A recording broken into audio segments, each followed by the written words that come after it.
Breaking news చూస్తున్నాం. వికారాబాద్ జిల్లాలో ఘోర విషాద ఘటన చోటు చేసుకుంది. ఏదైతే కొల్కచర్లలో కూడా ఒక భర్త యాదయ్య అనే వ్యక్తి కూడా తన భార్య కుమార్తె వదనను అతి కిరాతకంగా హత్య చేశాడు.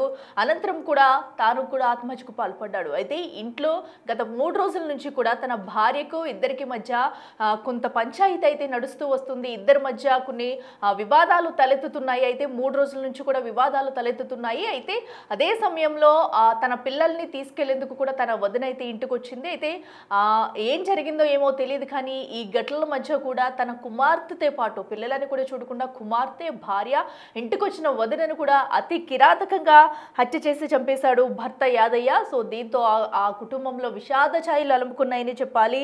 అటు భార్య కుమార్తెతో పాటు ఇంటికి వచ్చిన వదినను కూడా హత్య చేసాడు. సో అయితే తమ పెద్ద కుమార్తె అపర్ణ ఎవరైతే ఉందో తను ఈ ఘటన చూసి త్రుటిలో తప్పించుకుంది. లేదంటే యాదయ్య చేసిన పనికి తను కూడా బలయ్యేదని చెప్పుకోవాలి. అయితే వీరు ముగ్గురిని హత్య చేసిన అనంతరం కూడా తను కూడా ప్రాణాలు తీసుకున్నాడు. అయితే 3 రోజుల నుంచి కూడా కుటుంబ కలహాలతో ఇంట్లో గొడవలు జరుగుతున్నాయనే సమాచారం అయితే వస్తుంది. అయితే తన పిల్లల్ని తీసుకెళ్లేందుకు కూడా తన వదిలొచ్చింది. అంటే కుటుంబ కలహాలు జరగడంతోనే గొడవలు పడుతున్నారని తీసుకెళ్ళడానికి వచ్చిందా, లేదా ఇంకా ఏ పని మీద అన్నా వచ్చిందా అనేది కూడా మనకు తెలియాల్సి ఉంది. ప్రస్తుతం అయితే పోలీసులు కూడా ఘటనా స్థలానికి చేరుకుని కేసు నమోదు చేసి దర్యాప్తు చేస్తున్నారు. సో ఏదేమైనా కూడా ముగ్గురిని తన కుటుంబంలో ఉన్న ముగ్గురిని కూడా ఎంతో కిరాతకంగా చెప్పేసి తాను కూడా ఆత్మహత్యకు పాల్పడడం అనేది ఆ గ్రామంలో విషాదకరంగా మారిందని చెప్పుకోవాలి. సో తన వదిన పిల్లలను తీసుకెళ్తుందనే భావించి హత్య చేసినట్టయితే తెలుస్తుంది. సో తన పెద్ద కుమార్తె ఎవరైతే ఉందో తనైతే త్రుటిలో అక్కడి నుంచి తప్పించుకుంది. సో ఎందుకంటే ఈ ఘటన చూసింది. అయితే అసలు ఏం జరుగుతుందో ఏంటో తెలియని సిచ్యువేషన్లో కూడా పిల్లలైతే ఉన్నారు. ఒక పాపను కూడా ఎంతో కిరాతకంగా కడతీర్చాడు కిరాయి తండ్రిని చెప్పుకోవాలి. సో ఎందుకంటే ఎవరైతే భర్త యాదయ్య ఉన్నాడో గొడవలు జరిగాయా, లేదంటే ఇంకా ఏమన్నా పరిణామాలు చోటు చేసుకున్నాయి, ఎందుకు ముగ్గురిని హత్య చేయాల్సి వచ్చింది?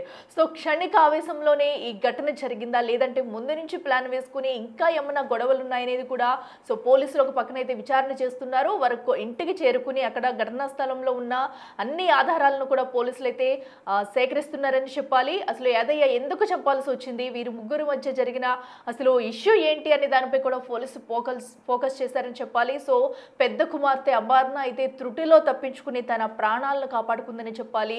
అయితే చిన్న కుమార్తె అలాగే తన భార్య ఇంటికి వచ్చిన వదనను కూడా అతి కిరాతకంగా హత్య చేసి తాను కూడా ఆత్మహత్యకు పాల్పడ్డాడు యాదయ్య.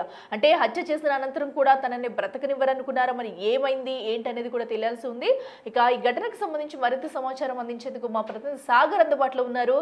సాగర్, చెప్పండి, ఏకంగా ముగ్గురిని చంపేసిన విషాద ఘటన అయితే మనం చూస్తున్నాము. అనంతరం యాదయ్య కూడా ఆత్మహత్యకు పాల్పడ్డాడు. సో అసలు ఎందుకు ఇంత కిరాతకంగా హత్యకు పాల్పడాల్సి వచ్చింది? వాళ్ళ ఇంట్లో జరిగిన గొడవలు ఏంటి? పూర్తి డీటెయిల్స్ ఏంటి?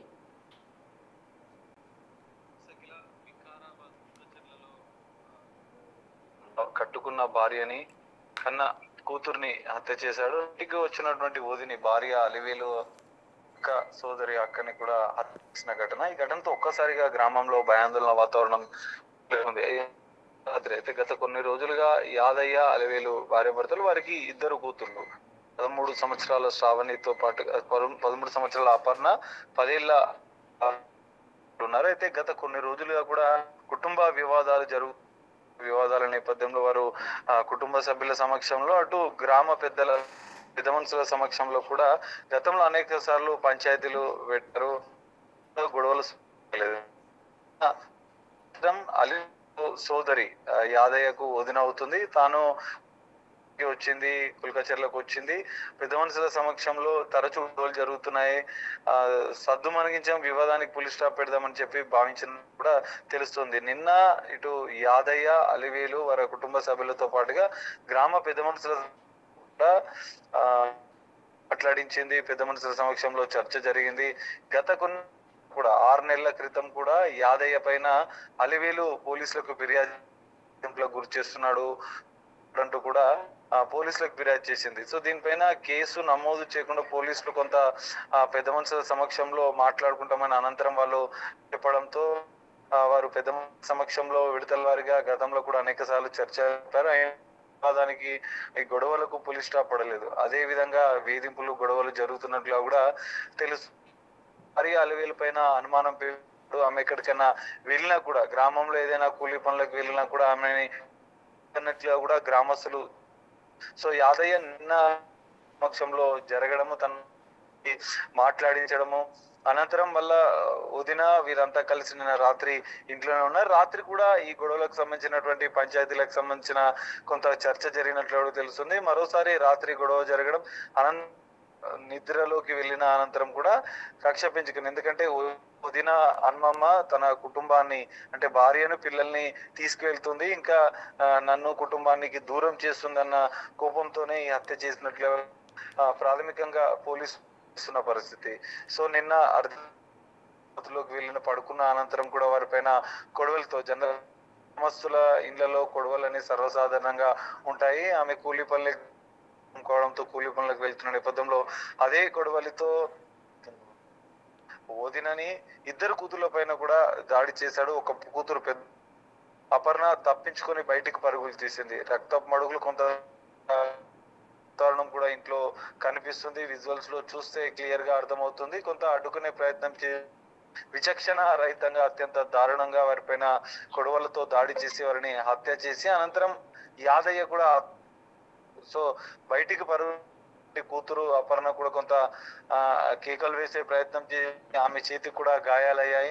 అప్పటికి అర్ధరాత్రి 1 గంట సమయం ఘటన జరగడంతో గ్రామస్తులు కూడా ఎవరు రాని పరిస్థితి. కొద్దిసేపటి ఆమె ఇతరులను పిలిచి అరిచి పిలిచేసరికి అప్పటికే వాళ్ళంతా రక్తపు మడుగులో పడి ఉన్నారు. సో ఈ పైన మొత్తం ఇప్పటికే కుల్కచర్ల పోలీసులు, ఇటు పరిగి డిఎస్పీ సంఘటన స్థలానికి చేరుకున్నారు. కొంత కీలక సమాచారాన్ని అయితే సేకరించిన పరిస్థితి.